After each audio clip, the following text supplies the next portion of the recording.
Arnold Austin. I'm a relationship trauma coach, and I'm located in the state of New Jersey. I appreciate you being here real quick today. I'm going to talk to you today about 8 things that you would need to know if you're going to have a healthy relationship, or excuse me, if you're going to be competent, a more competent person. And there's just 8 real quick things. I'll share this information with you. It'll be something that'll be able to help you, especially, this information is critical if you're someone that is coming out of a relationship where the person was very, very emotionally manipulative and deceptive, and they did a lot of things behind your back, and they did a lot of things to belittle you and to tear you down. And if you were in that relationship for an extended period of time, you have to go through a process after that breakup of rebuilding your self-image and rebuilding your confidence. The first thing that I would say that's most important is, are you prepared? And so what I mean by that is that whenever you're coming out, or whenever you're starting to do things as far as in society and life and with your life, you have to come from a place of being prepared, whether it's if you're in school, going to school and taking a test, or going to college and taking an exam, whether you're, someone that's a speaker, are you prepared for the speech? Are you a writer? Have you prepared for a document that you need a term paper or something that you need to write? Have you done the things to prepare for the events that you're going to go and do and you're going to go pursue within your life? Because when you've done the work, behind the scenes when no one is watching, when you've taken those shots, that's why some people, they say they have ice in their veins. Part of that ice in the veins is just confidence, because they know how many shots they've taken when nobody was watching. They know how many times they've thrown that ball, and they've done it so much that it's just part of their nature, pretty much part of their, I'll say, DNA. So are you prepared? That's the first thing. That's the first question that I would have you ask yourself is, are you prepared for the events that you want to take place within your lives? And it's easy. It's very, very easy to say, oh, yep, I'm prepared. Yep, I'm prepared. But are you prepared? Because if you're prepared, the more prepared you are, the more at ease and at peace you should be when you go do those things. So be prepared. Now, that was a Boy Scout motto when I was a kid, Cub Scout motto, be prepared. So be prepared for the things that are coming up. Another thing is, if you're a confident person, it's manifested by your posture, the way you carry yourself, are your shoulders rolled back? Are you standing like with someone? Like, there's certain postures that you can have, which are postures of power. If you look at the posture of the Superman or a Wonder Woman, they consider those postures of power. But it's the way you carry yourself. It's the way you present yourself as you walk into a room. Is your energy walking into that room an energy of confidence, or is your head down? Is your shoulders slumped? You have these little weak kneeled handshake, or are you shaking people's hands? You're giving them eye contact, a good firm eye contact, and you're giving them a nice firm handshake. And you're looking them square in the face, because they're just another human being like you, regardless of their income, regardless of who they are, regardless of how successful they are, regardless if they're in an entertainment or if they're rich, or none of that stuff matters, because this is about you having confidence. Just like so again, it's about you having confidence, as well as, understanding that it doesn't matter who they are, because if you have self-confidence, then they're just another human being, another person to you. So that would be number 2, your posture, the way you carry yourself, how you speak. Can you conduct a conversation, that's edifying? The third thing is, are you aligned? Are you aligned spiritually? Do you have some type of spiritual practice where you're aligned in such a way that that spiritual practice, whether it's religion or spirituality, allows you to have a certain sense of who you are as a person? I'm a child of God. I'm this, or whatever you call yourself, or do you have a sense of identity? Does your spirituality give you a sense of identity? That's one of the keys, that if you want confidence, or in order for you to have confidence, tying yourself into the Creator, the Most High, your spirituality, because it'll give you a sense of confidence based upon being a son of God, or being in alignment with the Creator. So that would be number 3. Are you in alignment with spiritually with, a higher power or a source, which would give you that confidence? Number 3, if you go out and you're the type of person that you're willing to try certain things. Are you willing to try certain things? And I'm gonna give you an example real quick. I'm a person that come from a real estate and a construction background. I've done it for over 30 years. I've been self-employed. I did a bunch of different projects all over my state of New Jersey, and as far as New Jersey, and some things in Delaware, some things in Philadelphia. But within the last couple of years, I ended up going through a divorce. And one of the things that I was shown that I had to do is I had to end up writing a book. This book is a result of me going outside of my comfort level and achieving something. When you go outside of your comfort level and that thing that you think that you're supposed to do, and then you go achieve and do something, that's automatically going to build a level of confidence for you because you've done something that you didn't even know that you were able to do. One of the easiest ways to do something that you don't know how to do is say, how do I do this? Start asking yourself that simple question is, how do I do this?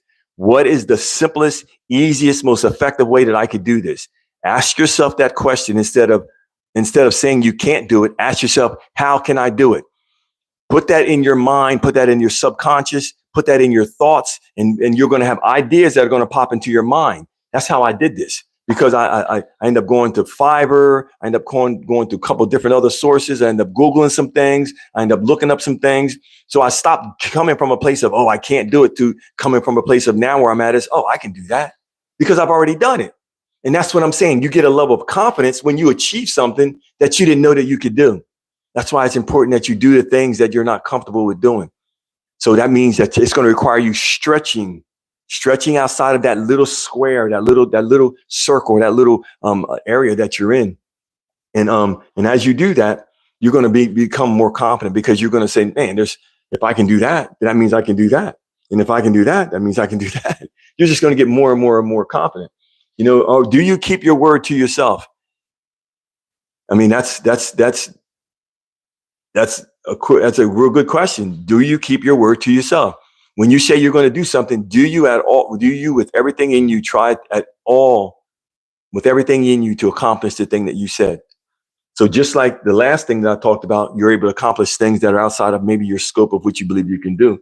When you stay consistent in your efforts of doing something, whether it's working out, eating a certain diet, doing a certain thing spiritually, doing certain things in studying, doing certain things as far as building a business online, whatever you're doing, if you're consistent and you're persistent, when you're doing things, again, like I mentioned to start this, when you're doing things and no one is there to watch you, it builds a certain confidence and a certain posture in you. And that's part of it. Because you're keeping your word to yourself so that you know that you can count on yourself. You know that you are trustworthy and faithful to the things that you say to yourself.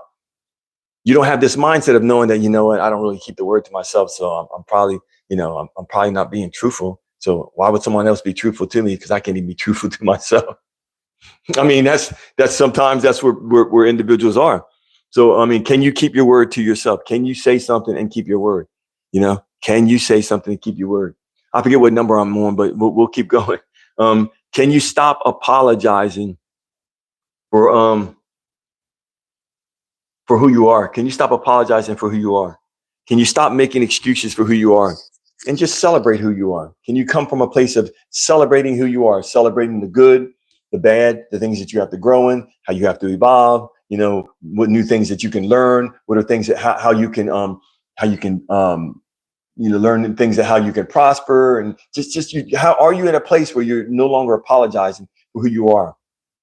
And so part of that is being comfortable in your skin, so to speak, that you don't need the outside validation of another person. So this is why I said this statement, because these are just some things I jotted down before I got on here. Are you confident in who you are to the point that I don't need your approval? I don't need you to say something to me to make me feel better or feel confident about who I am as a person, because I know who I am. And so part of that is for you not apologizing to yourself is that you've spent enough time alone where you have a good calculation of who you are and what are the things that kind of make your clock tick and that kind of move you and that move the needle for you. And then part of that also would be, are you a people pleaser? Are you the type of person that is a people pleaser? Are you so concerned about what everybody else thinks? And so that ties into the last thing I was saying. You'll stop apologizing when we stop being in the mindset of being a people pleaser, where we're looking to get people's favor and approval. It's not about getting people's favor and approval. I heard something a long time ago, and it's something I kind of live by. I was watching a minister in this one television show, and he said that he mentioned that the stones that people use to build a monument to you, he said there are often the same stones that people use to stone you. And so what I learned from that is that just like people will celebrate you one day. If you're a people pleaser, you need to know this. They will celebrate you one day. They'll lift you up and they'll esteem you as something that's great. And you're the man and you're awesome and you're this and you're that. And then the first opportunity they get, they're going to be throwing stones and looking at any way they can for you to fall. And you see that often with these entertainers. When these entertainers are high, they're high. They're high, high, high. Everybody's glorifying them and saying how great they are, and they're the man, and this is my celebrity, and this, that, and the other. But then all of a sudden, when there's some information comes out about them, everybody's backing away, and they're real quick to slander them, whether they did it or not. I don't know, because I'm not involved in any of that. I'm using this as an example. But really quick, people are easy to turn the tables and switch and change their minds based upon the weather. So I say it's smarter not to put our faith in other people, but put your faith in your who you are as a person, and understand that yes, you might have some little or some things that you need to improve in, but I mean, know yourself, know the things that you want, know the things that you're aiming for, and then one of the last and one of the most important things is, when you are a person of confidence, and if you are a person of confidence, there is something that you're going to do inevitably.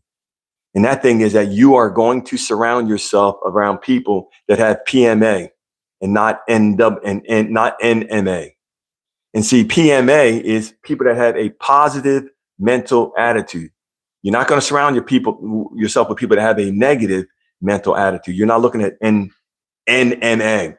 You're looking at PMA, positive mental attitude. People that have a positive mental attitude are people that are going to lift you up, people that are going to encourage you, people that are going to say, you know what, I believe in you. I know that you can do it. That's why part of my pages, the dedication and commitment to my pages, to go out and to help people, to train them to heal themselves.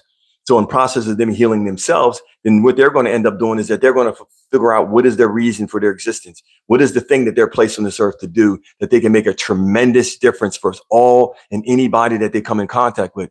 So in process of doing that, they will end up start fulfilling their purpose. And by fulfilling their purpose, they will fall in alignment with what is their destiny. What is the reason that they came here for? And that's kind of my thought for you for today. My name is Arnold Austin. Again, I am a coach, and I'm coach. They call me Coach AJ. I'm out of New Jersey. If you're looking to get coaching, direct message me down in the comments. Leave me a message. I'll give you a 15-minute free call, and then we can kind of go from there to see if it's a fit. But the point that I'm making with this video is that when you come out of a difficult and a tough relationship with someone that is abusive verbally, or that someone that is is very abusive verbally, and they always kind of putting you down, you're going to have to rebuild yourself. Especially if you're in a relationship with someone that was unfaithful, you're going to have to rebuild yourself, your confidence, and you're going to have to, and it's a process. You just take it one step at a time, and that's part of why I'm here. I'm here for you. If you need my help, reach out to me, like, subscribe, and share this video, hit the bell notifications. Like I always say, I believe in you, but you got to believe in yourself.